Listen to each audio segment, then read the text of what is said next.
I'm Dora. Standing in the living room of my once shared house, I watch as the agents lead my husband, Victor, away.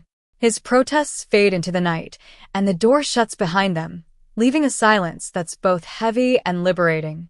It's hard to believe that just a short while ago, I was a woman marked for death, and now, I'm the one in control. I remember the day Victor presented me with that envelope. It was a sweltering July morning in Chicago. The air was thick with heat, even before the clock struck 9.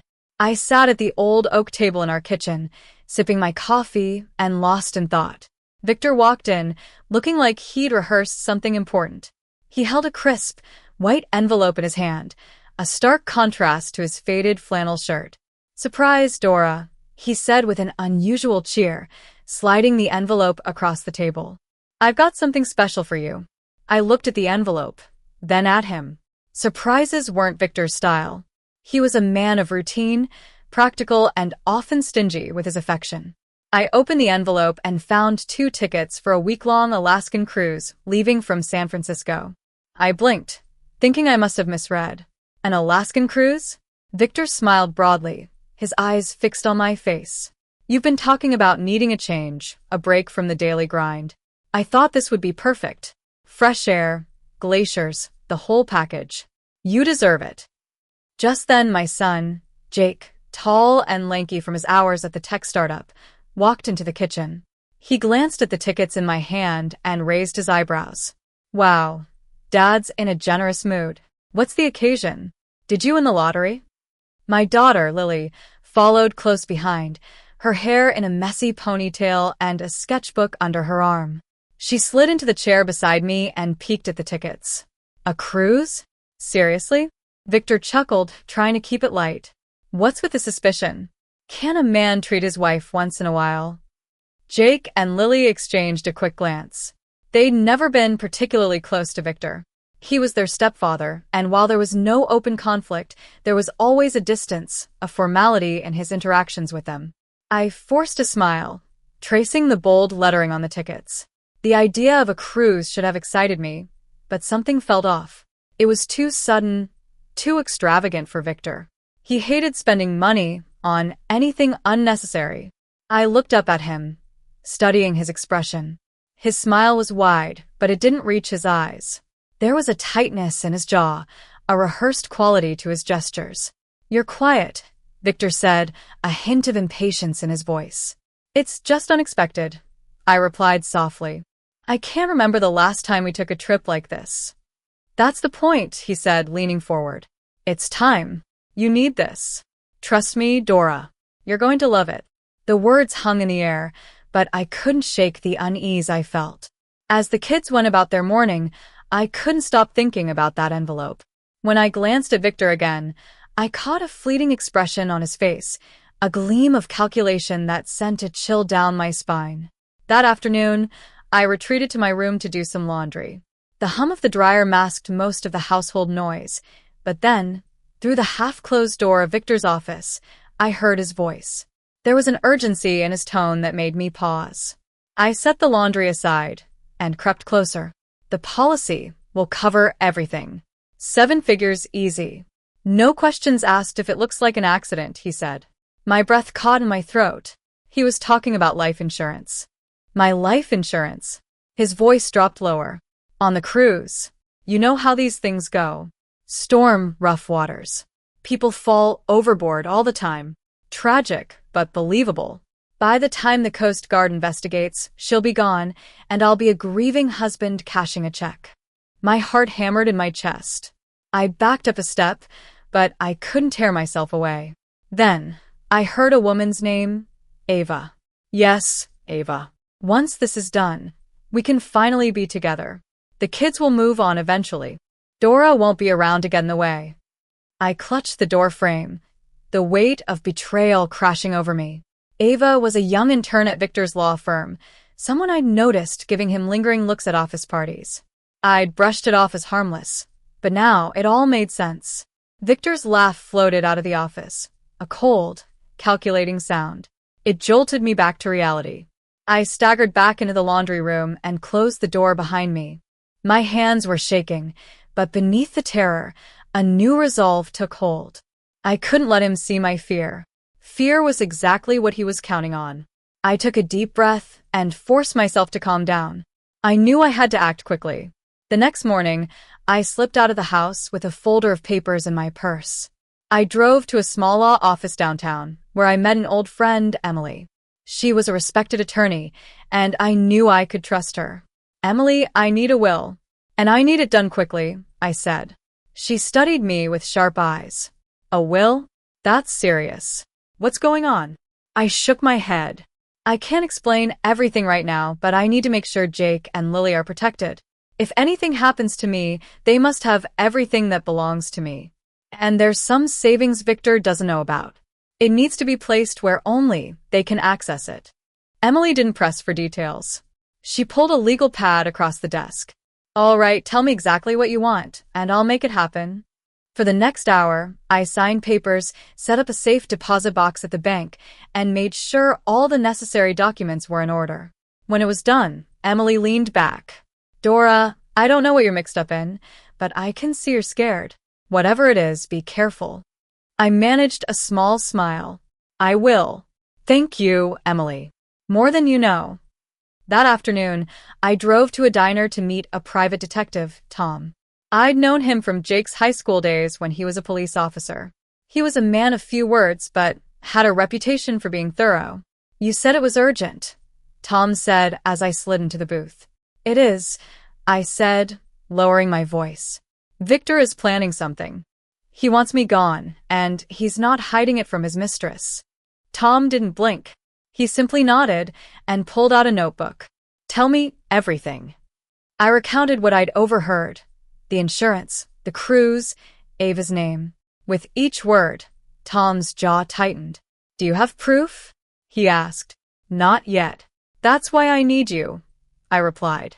He tapped his pen against the table. "All right, I'll start shadowing him. Check his calls, his meetings. If he's planning something on that cruise, we'll know before he does." I felt a glimmer of hope. For the first time in days, I felt like I had some control. "Thank you, Tom.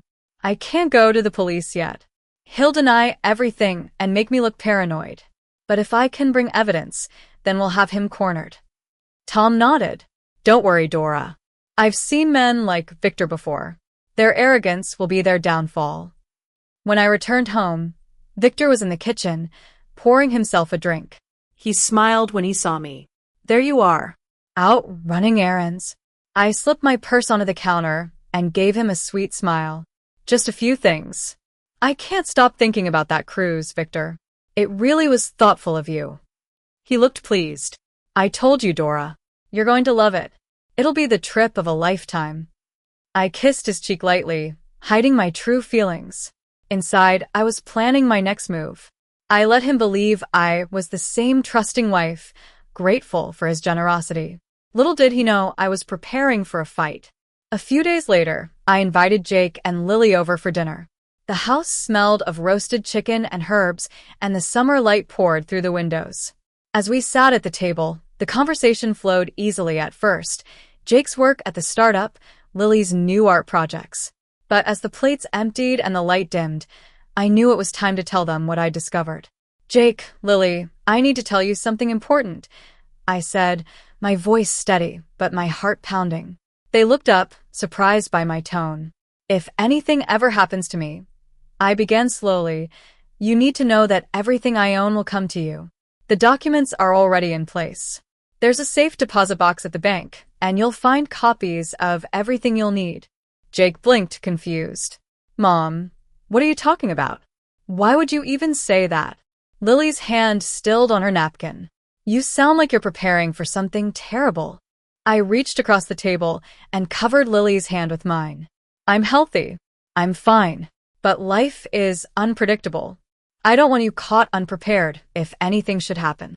Jake's jaw tightened. "This isn't like you, Mom. You're scaring us. What's going on?" I wanted to tell them the truth, but I couldn't risk it. If they knew about Victor's plans, they might act rashly and put themselves in danger. "I just need peace of mind," I said gently. "There's also some savings Victor doesn't know about. It'll give you both some stability." Lily's eyes welled with worry. Mom, why are you talking like this? Did someone threaten you? I squeezed her hand and shook my head. No threats, just foresight. That's all. Jake leaned forward.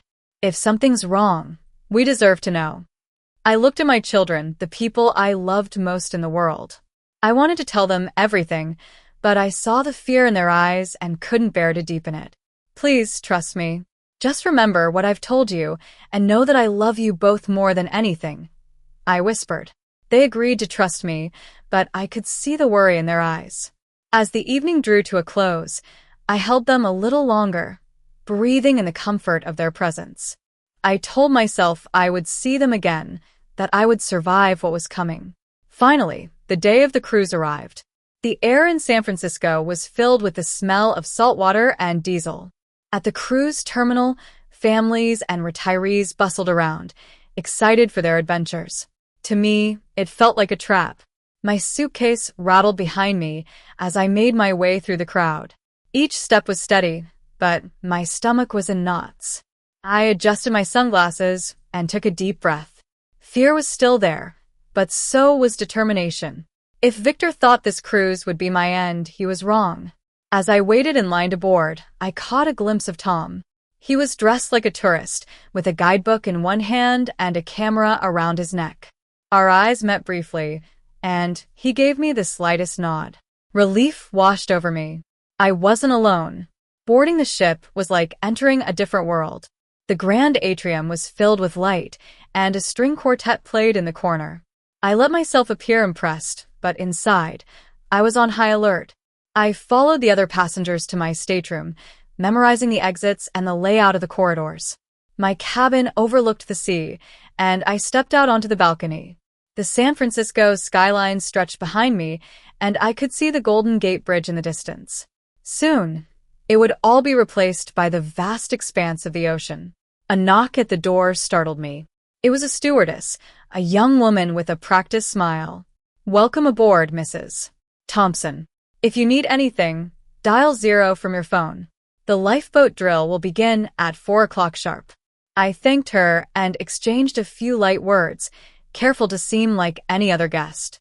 When she left, I sat on the edge of the bed and rehearsed my role. Polite, curious, harmless. No one could suspect the battle that was about to unfold. Over the next few days, I mingled with the other passengers, striking up conversations and hiding my fear behind a smile. Tom was always nearby, blending in with the crowd. We never spoke directly, but his presence gave me strength. On the third evening at sea, the ship settled into its rhythm. The air on deck was colder, a sign of the Alaskan wilderness that awaited us. I walked slowly along the upper promenade, my scarf wrapped tightly around my neck. Inside, my nerves were on edge. It was near midnight when a young crewman approached me. His name tag read Ben, and he looked nervous. "Mrs. Thompson, I need to speak with you privately," he said, lowering his voice. My pulse quickened, but I could see the desperation in his eyes. I nodded, and we moved to a quiet corner of the deck. "Your husband contacted me before the cruise. He offered me money to make it look like an accident, to make sure you went overboard," Ben said, his hand shaking. I felt the world tilt beneath me. Hearing it spoken aloud made the danger all too real. "And you agreed?" I whispered. Ben's face twisted with shame. "At first, yes. I needed the money, but I can't do it. I won't. I wanted you to know so you can protect yourself." Just then, I heard a faint click. Tom had been in the shadows, recording every word. He emerged holding the recorder. "It's all here," he said quietly. "This will hold up." I exhaled, a tremor leaving my body. "So, it's true. He's already bought help." Tom nodded. "That help just became your ally. You're not alone in this. I'll get this to the captain discreetly. He needs to know before Victor tries to move." I forced myself to stand taller. "Do it. The sooner he's aware, the safer everyone will be." Tom gave me a reassuring look and disappeared into the crowd. I was left alone on the deck, staring out at the dark ocean. The waves rolled endlessly, and I knew that the moment of confrontation was drawing near. The fourth night brought storms. The wind howled through the railings, and the ship pitched and rolled. Most passengers had retreated to their cabins, leaving the decks nearly deserted. I stood alone near the stern, my coat pulled tight against the cold. I knew it would be tonight. Ben's warning still echoed in my mind. Victor's plan required chaos, the cover of rough seas. From the shadows, 2 crewmen approached. Their steps were purposeful, and their eyes flicked toward me. "Is something wrong?" I asked, feigning surprise. One of them shook his head. "Just checking safety procedures, ma'am. Best if you come with us. The storm makes this area dangerous." I nodded, allowing them to guide me toward the railing. The wind whipped harder, and rain began to lash sideways. This was it. As they moved closer, I could feel Tom's presence in the darkness. He was watching, recording, waiting for the right moment. "Right here, ma'am," one of the crewmen said, gesturing toward the railing. His hand lingered on my arm, the grip firm. I forced a tremulous smile. "Oh, I see. It really is slippery, isn't it?" The taller crewman reached for my shoulder, ready to push me over. But before he could act, a sharp voice cut through the wind. "Step back." The ship's captain, flanked by 2 security officers, emerged from the shadows. At the same time, Tom appeared from the opposite side, his camera recording. The crewmen froze, panic flashing in their eyes. I straightened, my mask of fragility falling away. "These men were about to throw me overboard," I said, my voice steady. The captain's jaw hardened. "Is that true?" he demanded. The shorter crewman stammered. "No, sir. It's a misunderstanding." "Save it," Tom said, holding up the recorder. "We have the whole thing on tape. Every word, every move, and I have your conversation with Victor Thompson recorded as well." The taller man cursed under his breath and tried to run, but the security officers seized him. The second man was subdued moments later. The captain turned to me. "Mrs. Thompson, you're safe now. We'll detain them until we reach port. The Coast Guard will be waiting." I nodded, my voice catching. "Thank you. Thank you for believing me." Tom lowered his camera and gave me a small nod. "You played it perfectly." I managed a faint smile. I didn't feel perfect. I felt like I was seconds away from the water. "But you weren't," he replied firmly. "You're here, and now we have everything we need." The ship rolled again, and I closed my eyes, letting the wind sting my face. I had stared death in the eye and stepped back from the edge. Victor's plan had failed.